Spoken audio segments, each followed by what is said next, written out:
Hello, everyone. I was surprised at how great the feedback we got from the operating model conversation from Forrester.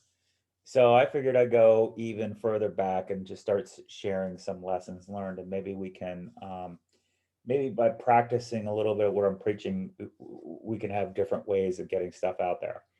So yes, the date of here is so Blueprint Marketing, some talking points. This is something that I put together for a business that I started called Blueprint Marketing, June 2003.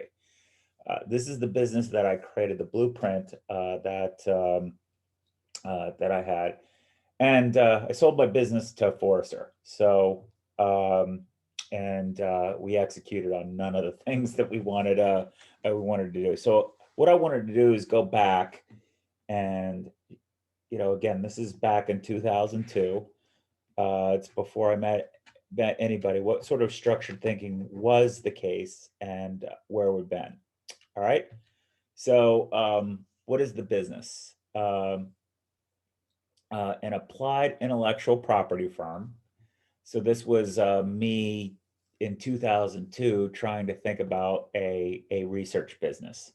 So I had left um, my so in terms of a timeline, I'd left my startup that I was VP of sales and marketing for, and so it's still fresh on where I thrived, which was in a syndicated research business. So I really like the idea of applied intellectual property and really understanding what intellectual property is, as you can see, something that I've been paying attention to for at least 20 years. So firm focused on solving the sales and marketing alignment problem. I've learned the hard way. This is again 2002. I've learned the hard way talking about sales and marketing alignment is false. It's fool's gold. You have to elevate it and make it less. That's a passive thing. By helping its customers, it's helping its clients architect. So, architect Dave, this is for you. All right, right. This is something I've had in my head a long time about what's valuable. Their business around their customers' buying process. I'd amend this to decision making process. Um, a best practice integration company. A best practices integration company. We help companies build expert systems. We are an execution company, not a strategy or consulting firm. So again, execution agency is sort of I still going back to it because I had good success with that sort of messaging. All of our services are focused to help companies solve practical, measurable business problems. So here's some stats. You know, um, how I calculated this is something I got from from investors.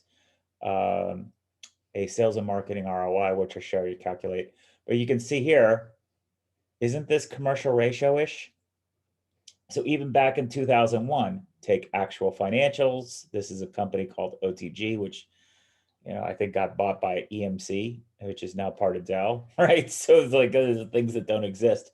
But really, what I was doing was like, hey, look, here's sales and marketing ROI. I didn't back anything out. I didn't have the nuance or the depth. I just did it straightforward. But even still, this is pretty compelling, right? And hopefully, Tim can look at sort of maybe this is inspiration for a flow. But sales and marketing ROI industry average is 153%. OTG is 118%. If you were just at industry average, your revenues would be this or that. Translate this to this kind of impact. So why is this happening? So what I had is this graphic here that I just started building out. I adapted from somebody, but I really like this because it was simple. If I were to redo this, I'd redo the axes, but let's not worry about that right now. Let's concentrate more on a way to do pattern recognition. I learned very early on, 2002, if you want to sell big ideas, you have to have C slides. This is an example of a C slide I put a lot of energy into. But basically, what we're highlighting out is that businesses fall into a matrix. There's a buying process, an autonomous or a considered buying process. And then there's a marketing focus, do a focus on brand or do a focus on direct. Um, and then here are representative examples of companies to do it. So I try to say, look here, this is a classic marketing training or marketing sells. Marketing sells. If it weren't for marketing, how many Big Macs would be sold? And this one, it's organizational selling. Salespeople sell.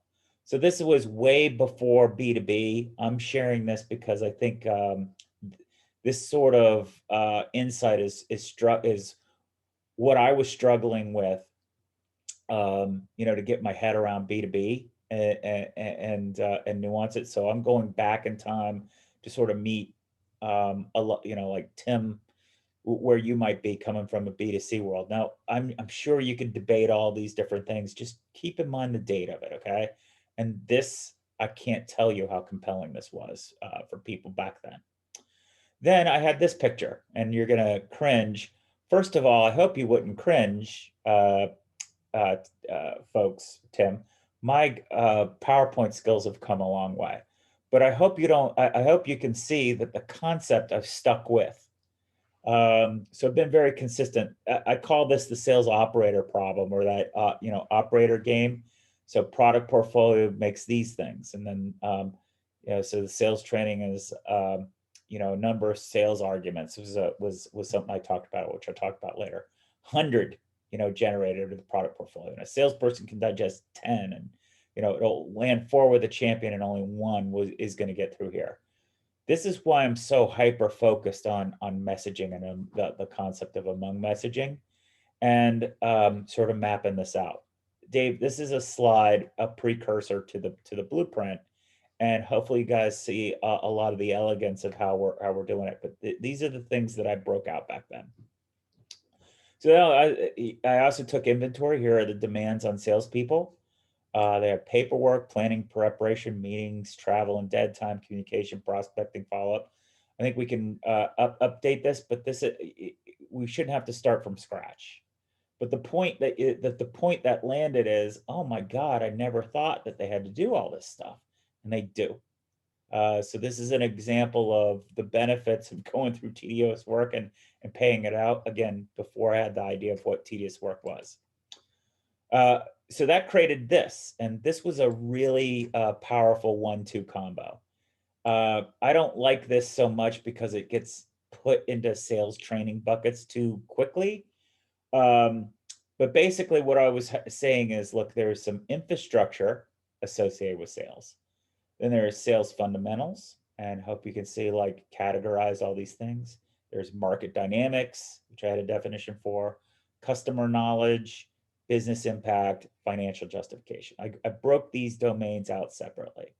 And then what I found is when I did interviews or whatever, in terms of an index, where's the performance gap? It's lack of knowledge of customers, lack of business impact, lack ability to financially justify. We need to create slides like this. I need help to update something like this. But once you put a picture like this that helps people visualize where the problem is, then they can solve it. One of the things that we're failing to do is making slides like this. So I'm highlighting a specific example of something maybe that we can use as a template to build upon. And then what I'm saying is, hey, look, this is what, based on this definition, right? So let's define what's going on here. Based on this observation of gaps, do you agree that these are gaps? Well, guess what? This is what we do. There's other businesses that do this stuff. We do this stuff. So we only focus on IT vendors who sell enterprise solutions and focus on the intersection between sales and marketing. Have a background from Meta Group, founded by 2 former Meta Group senior executives. We've got this background. We've researched 50 publicly companies, have real world practical experience from bag carrying salespeople to board directors, blah, blah, blah, blah. So a lot of this stuff we can punch up to make more clear.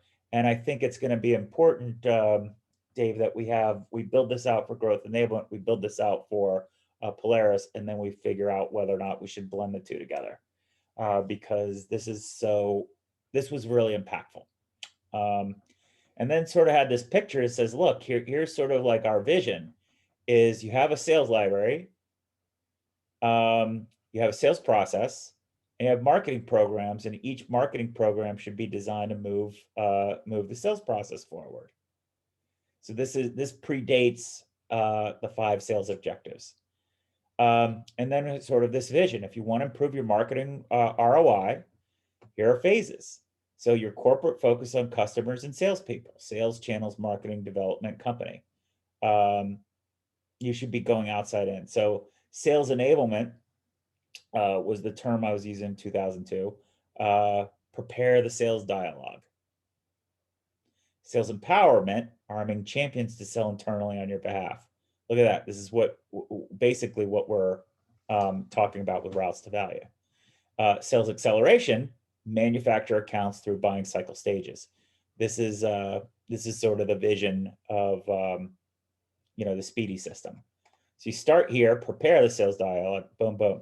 But having this kind of discipline is why we need prototype, prepare, scale. We have to lay it out like this so you can manage expectations. So this was way before, but I try to highlight out, this is what we're talking about. Let's talk about sort of a schematic. So blueprint marketing, there's a tool layer, there's some structure. Honestly, I don't even remember how I would communicate this, but this sure meant a lot of shit to me because I would talk about it and it would resonate. I think what I was highlighting here is that there's different customer stakeholders and that you need to understand the different stages of their buying cycle, buying stages, and that a sales channel has to mix and match content with each one. So what we were really highlighting is the need to modularize your content. And in that modularization, this is one way as you break everything down into their different specific areas, you tune it for your different sales channels, and then you have a framework, a client-facing framework to help these people connect the dots there. So we called it micro marketing sales argument database. Super sexy, huh? There's a marketing architect that does these things. So it's really big on the word architect. There's a sales argument methodology, all of these different things. And then these would be these are different kinds of deliverables. So these are structured tools. So Dave, you mentioned I gave you feedback about guidebooks, binders. Well, we even had binders that were color coded. We had icons that matched to different sales stages. These were all polished and produced, blah, blah, blah, blah. No one uses this shit. And the other thing is we even designed everything to be cut and paste so that could be reassembled. People, so people don't do this stuff. But look, I think the key point is look at these screenshots, I forget the purpose of this one. The purpose of the content library is to match. So this was model map match before model map match existed. What we're highlighting here is how do you identify the scenario, the situation of your customer? Because you have to match, you have to be able to profile a customer, match them in your library to be able to access the content, the database of the content. So you do that by having a sales portal in between. So here's a mock-up of a sales portal that I just envisioned. Like you can access it this way, you can access this way. This predated the sales workbench, of which I used this mock-up to sell the sales workbench. So the idea that you need to have working anything just isn't true. So we modified these things. We said this is what it could look like, blah blah blah. And this is what selling a vision is. You help people see what it could be. And then you have concepts like this. I honestly I don't even know how to talk to this anymore.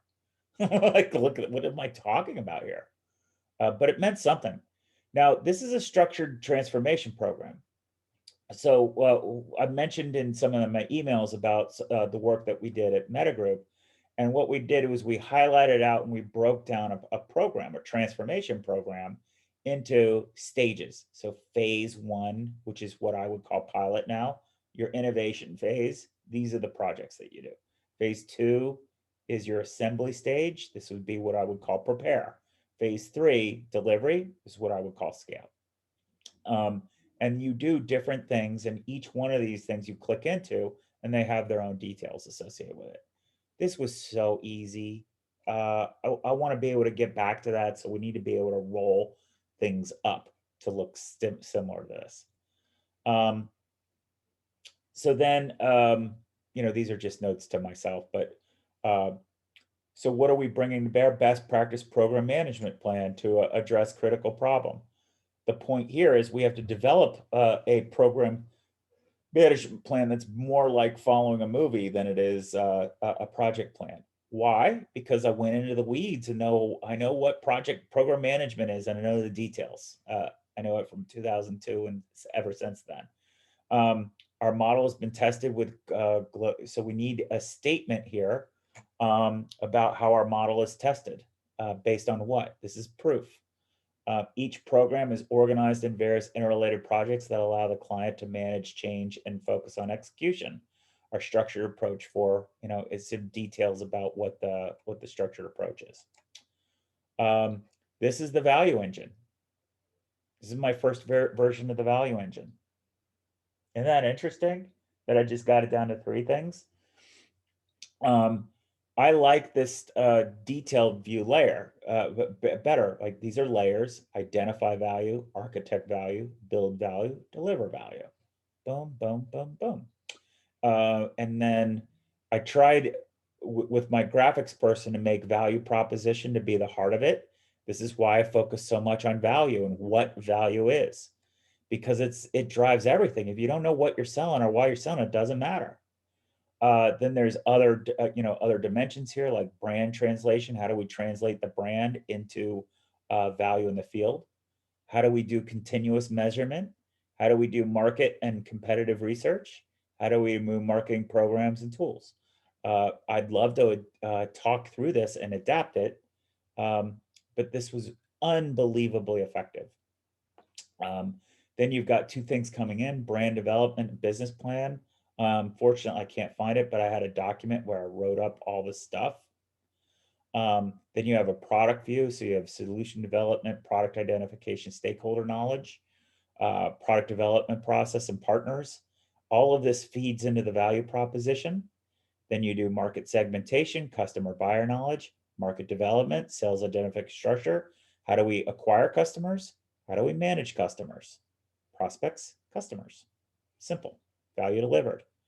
So this was the cycle: value created, boom; value delivered, boom. So that was the, I don't know what happened here. That was the cycle. These are companies that we work with.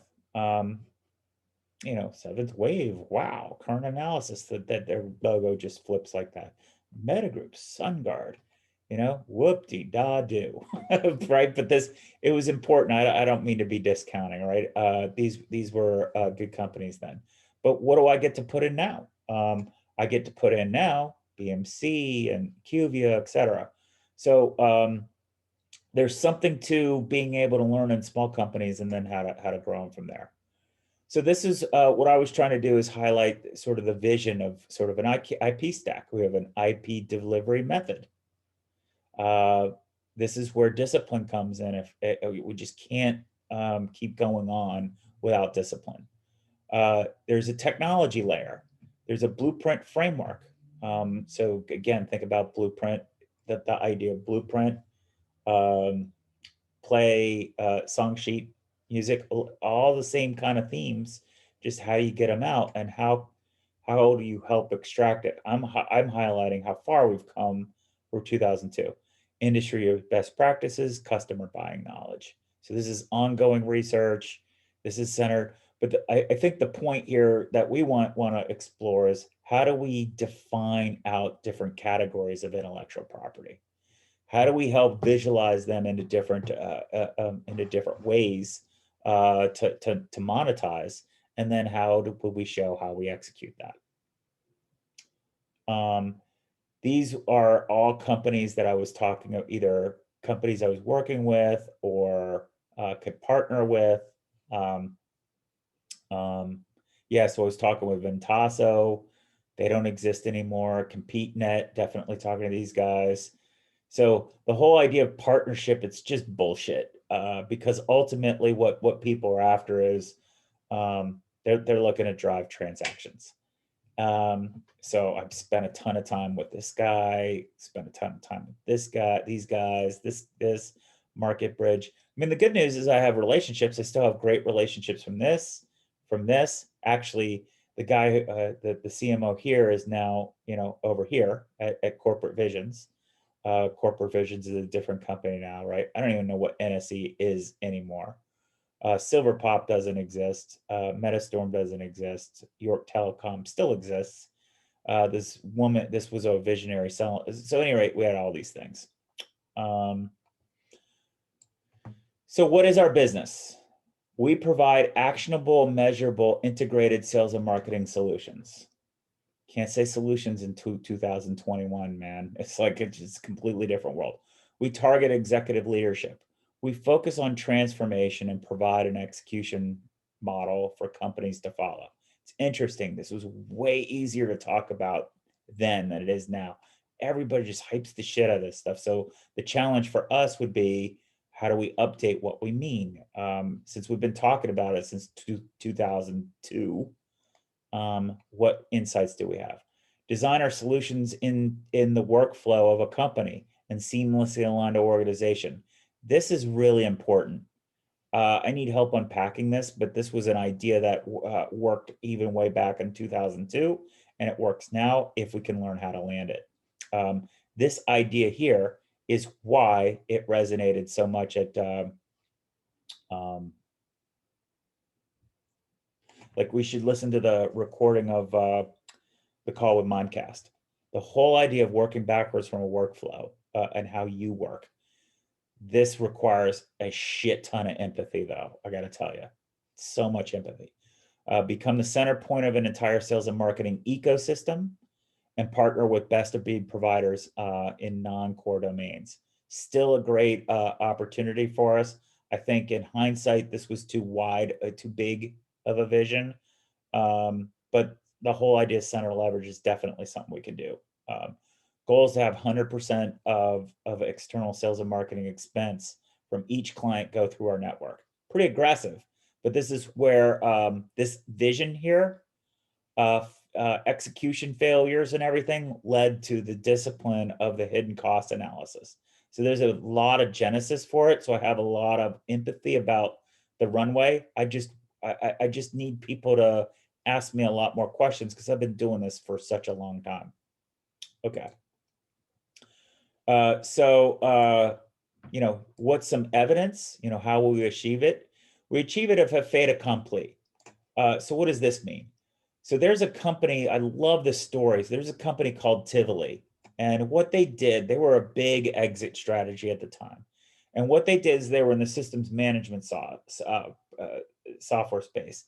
And instead of providing yet another tool, what they did is they sold themselves as a framework, an integration framework to connect the dots between many other systems management tools. And that example really resonates with me because the state of where IT operations was in 1995 is the state of where sales and marketing is today. And what I mean by that, so they're way far ahead of sales and marketing in terms of discipline, but they weren't in 1995. In 1995, a IT operations help desk department was as chaotic as what sales and marketing departments look like today. And there's just a lot of lessons learned to be able to extract out how they evolved to where they're really good now. We focus on solving the problem. It's an ecosystem. It's always been an ecosystem. So because of recognizing this is how I got into understanding and learning complex adaptive systems. Focus on execution and measurement. Focus on transformation. Each own client win-win partnerships. So I'm going to highlight the reason why I'm going to always push for having things documented down is because by the process of thinking it through and presenting it out makes you sharp in terms of execution, but more importantly, look how valuable this is. I'm able to recall this, almost 20 years later, but also look how valuable a lot of this stuff is. The reason a lot of the things that I put out are timely is because I go through the effort to, to map it out. What's the root problem? Okay, so what are principles? So that's kind of for you, Brian. Um, how important are principles? Principles are critically important if you want to get a team to success, and people have to follow the principles. If they don't follow principles, then it doesn't work. As you can see, even 20 years ago, I was principle driven. I've learned to make the principles a lot simpler, right? A lot more like digestible. So I've been tuning it. But here are some principles. Maintain thought leadership. Own the sales and marketing problem. I think I keep doing that. What I need is help is to share, uh, what's out there. And that means we need to break down new kinds of delivery mechanisms because, guess what? I could produce this as a report and people go, wow, that's really innovative. And it isn't. It's just observations of what the problem is. Everybody's treating symptoms. No one's getting at the root cause problem. And what excites me about the work that we're doing in the debate is we're having conversations about talking about the root cause problems in the first place. And that's what's exciting for me about Go to Customer and also the Polaris platform. Super exciting because the scope is more limited to key accounts. So we need to double down on all of that stuff, and I need help to get this stuff out there. Transparency is king. I cannot stress how much I believe in this.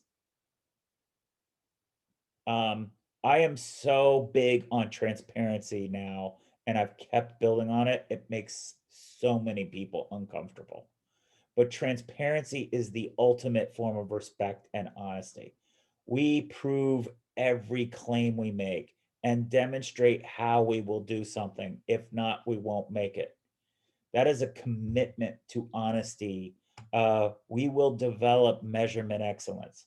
What I've realized is this bar is just way too high with most people in the sales and marketing world. They just won't do it, and that's a big problem. That's something that we need to talk about.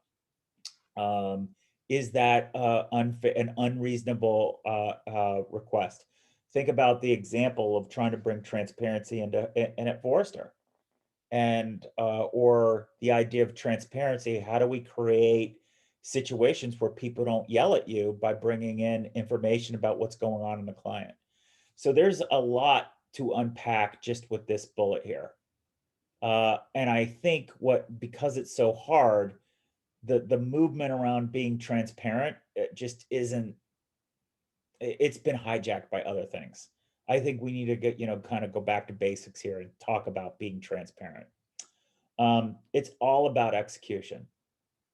By the way, this idea of transparency with some softness, I would credit um, this concept is with a much different application of it is why the Sales Enablement Society was successful.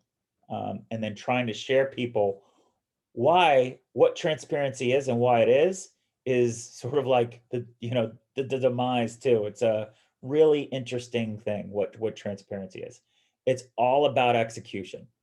I've changed this because it just gets too harsh.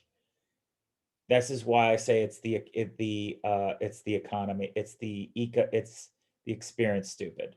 But it's still always integrate best practice execution principles. I love this focus on execution. This is what today you would know as action. Action. Design yourself into the operations of the company. I love this so much. This helps if you are disciplined with scope. The more you understand scope and the more empathetic you are, the more you can do this. I developed this as a big design point. I realized that having this as an operating procedure for a whole company is super hard because people are really, really, really sloppy when it comes to scope and empathy for the client. What this comes from is when I was a key account executive at Meta Group and really killing it, one of the things that was consistent was that, so for example, J&J was one of my accounts. I was a badged employee at J&J, so I could walk in however I wanted to, and I had a desk there. So I know that if I can get badged, what that is in my head, it's my hunting license. Now go think about how many places you could get badged. It's not easy, but getting badged is such a big deal. But that's how you think about doing that, is designing yourself into the operations of the company. The problem is if I'm doing that and my company and people on my team aren't getting my back, it looks really, really bad. So this is why these principles and following all of these principles are important, because they build on each other. When you don't follow the principles, you can't execute, and you can't have people in roles that you can't execute. Rapid assimilation of best practice and new ideas, and this is the idea of saying, hey, let's figure out a way to do it. This is why being your own development team is important. Called it structured innovation. This is something that I did really well with this particular team. And what I'm realizing is the people that I hired and employed all had certain characteristics.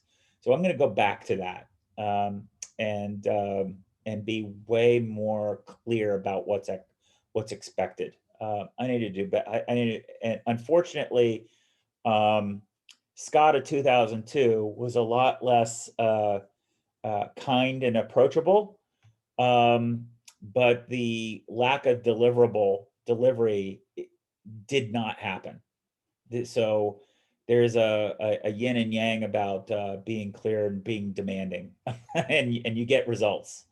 So anyway, there's something there's something here that I'm going to go back and revisit. There are two design points: the client salesperson, and the specific stakeholders they will contact with. So what we're highlighting is that internally there's the sales people are people who we're focusing on half the time. The other half are the individual people that they sell to. This is why I always start with who do you sell? What do you sell? Who do you sell to? Like, I've refined this so elegantly and simply. And even back then, no one knows who the fuck that they're selling to. It's unbelievable. And it's only gotten worse. It's only gotten worse. So guiding principles are different than, some guiding principles versus, see, you can see too many of them. These are strategic principles run the business. These are guiding, just sort of guiding ideas. So it's just some rules. Always focus on the point of view of the potential customer for every activity performed, and measure performance on achievement of goals. I still believe this today. This is fantastic. It works. It's so hard to get people who aren't, who give lip service to being customer centered. Executing this is really hard. People get really, really bent out of shape over who the real customer is. We are a relationship business. Our goal is not to maximize each engagement, but rather have sustainable relationships with each client. Again, this wasn't so radical of a thought in 2002. Today, people go nuts. If we had this as a design point, just people go nuts over this. It's all about transactions. You can see the word revenue isn't in here at all either. Back then, we didn't talk that way. Operational efficiency means always look for new ways to increase leverage. That's a design point. Operational efficiency isn't about individual people. Operational efficiency was in 2002, according to Scott, and is still today, about how do we do things better as a whole. Always hyper focus on making things better. That's operational efficiency. And I was inspired by this by studying Southwest. Um, Focused on, and also performance results that I achieved at Metagroup. Focus on consistent, measured, and incremental improvement. I still believe this today. If you don't document the things that you do, put it on paper, and then let's give it a run. Now let's go back and review and have a very structured review about what happened. Um, you don't get consistent improvement. Um, I've found that finding people who can participate in a meeting like this without getting their feelings hurt is few and far between. So the idea of consistent, measured incremental improvement has a lot to do with why the mindset shifts are so important that Dave highlighted. You got to be able to speak frankly and say, look, this is about continuous improvement, and the defensiveness that people have today is just off the charts. Everyone in the company will spend at least 3 months on the front line of sales capacity. I believe that. I still believe that. So I'm not in. I don't have the full control as I did at Blueprint Marketing and the like. I don't build this out. I believe this to be true. I think you have to be on the front lines, and the reason that this is important is you got to have the empathy of what's going on in the trenches.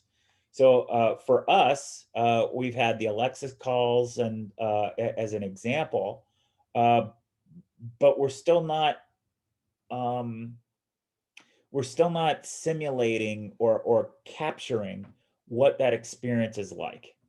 So we still this requirement is important for empathy.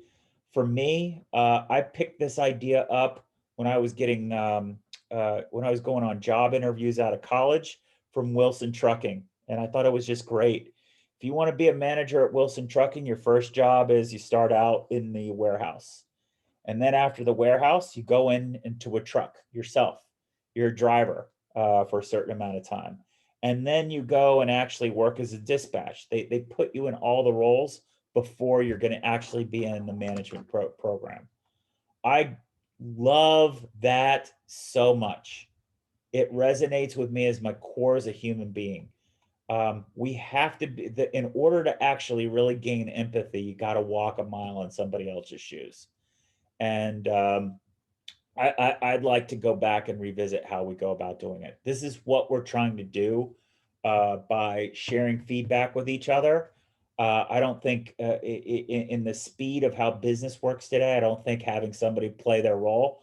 So therefore, that's the idea of playing the role and getting this empathy is, hey, here's your role in the team. You're detangler, you're conceptor, you're activator, whatever your role is, and constantly be that role and get people to be empathy to get people to pay attention to what you have to do. Get people to be curious about it. Every Most people are just so absorbed with themselves that they just can't relate to other people. And I can't stress enough, this work is so much about your ability to be relatable with other folks. And what's so fascinating is my relatability with clients is high. It's very, very high. What's challenging is saying that the reason that this is so important is, are you being empathetic and are you learning from people who aren't like you? And when I try to bring that insight up to different people, I just get a lot of resistance inside my own organization, and it makes the whole thing fall apart. So this box right here, I can't stress enough is how important. Dave, you've talked about this as noticing that the further away you are from the client, the less less engaged. I call this experience here the getting on the court, the tennis match. Are you going to get in or are you going to get out? And frankly, I think people are too fearful of this for some reason. And I don't know how, because it's the way businesses used to work, going back to the Wilson Trucking example. So this is a big, big thing for me. Always work in strategic phases. Again, something I still believe in that's just so hard today to introduce. Phase one, in this gate, we must accomplish these things. Underneath that, we have to do these activities. I don't give a shit what sequence we are. This is the deliverable. We must hit this deliverable before we move on.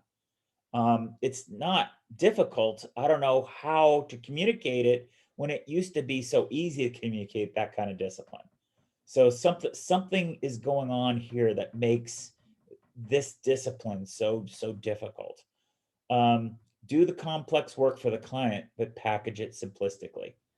Again, this is a precursor to sales is simple, simple is hard. I've refined this to be elegant. So you can see a lot of the same messages, that you've hear from me. Hopefully, this gives you some credence that there's some consistency. Hopefully, you see that I've had success with some of these core principles too, and reinforcing it. What is this slide? So what do we sell? I sell actionable. So again, that whole idea of an insight, we need to bring that more to surface. Dave, please share the actionable insights. Execution focused, best practices, which is a word that's just is meaningless today, and processes that are packaged based on achieving a specific goal. How the client wants you to work with you. Now, I think what's important here is under no circumstances is there any training. I focus on selling programs. I think it's more elegant to call this services, but this was the term before. Internal product organizing model is value engine framework. So that thing is the structure. The value engine, as you can see, is a great structure. Methods are subsets off of the value engine model. So everything that we built is a subset off of the value engine model. Packaging is based on clients' desired level of involvement and low-hanging fruit opportunities. So as you can see here, I try to say, hey, there's an education, coaching, blah, blah, blah, different things there. What is a pricing? So we're going to do assessments in this zone. The sales enablement program is this range. I would way rethink this today. Sales and empowerment. This is how I had it. Boom, boom. So additional potential products, syndicated customer profiling, subscription-based list management, subscription access to refresher best practice research. So the idea of saying, hey, we're going to do this custom work and then we're going to provide subscriptions on top of it is something that we have. We just need to learn how to execute. Goals: certified partner network, pass-through opportunity network, revenue potential for a $20 million firm, at some point in the future, have 20% of sales and marketing expense go through our network. Basically the whole idea is, here's a vision. We're going to sell to this vision. We're going to line up other people that we can resell into into the market and make sure we're getting pass through revenues too. So some of the money streams would be coming from pass through partners. Some of it would be through Blueprint professional services and Blueprint product work. And the idea was to basically partner and then squeeze out partners over time of what you could do. That's basically what this is saying. So then another thing was here's an example. So direct sales force training, you can see Blueprint Marketing would do none of that, but find a partner who would do it. I could resell it. These things work. So Brian, if I had a program that was to my spec, to the go to customer one, I'd plug those things here. I don't have that, so I have to make up something for knowledge transfer. Direct resource, so collateral for direct resources, sales tools for direct resources, competitive intelligence for sales resource, a sales portal for sales resource. We'll do all of these things. Recruiting for Salesforce, channel planning, channel management, that's a partner. But the point is that we can offer the point is you list out all the challenges that you think that they need, and then do a partner. So the more you think holistically about what integrated sales and marketing is, which I would call now commercial system, we just list out the different parts of it. You list these things out and say, here's what we do, here's what we don't do, and then here's who we have partners with. Oh, and this is sort of technologies, right? Technologies identified. So we're going to build this, or we have a partner for that. So I talked through all of these different variables. All right. So future short-term plans. These are things that we're going to do. I think some of this is, yeah, kind of tying out. But what I'm highlighting here is that once you do the work and put structure and make sure these categories are intellectually honest, and then go and collect what these parts are, you can make color-coded maps that make a lot of sense, and then come up with really, really, really simple execution plans to work. The other thing too is having this and reviewing it quarterly is really valuable also, because it allows you to say, what do we need to improve? Are we on the right track, or things like that? So having documents like this is super important. The challenge I think right now is managing the chaotic stage, not relying, not building a body of work, and then this is where everyone here can help. If you build your little piece part, here's my understanding, all of this stuff, I can package it all into one integrated thing, and then we go and add value. If we're just doing things and just responding and not saying, well, here's the tool that I need to make this easier, then it doesn't grow. And I just wanted to give you some of these examples. I hope this is helpful. I hope it's kind of neat to see something from 2002.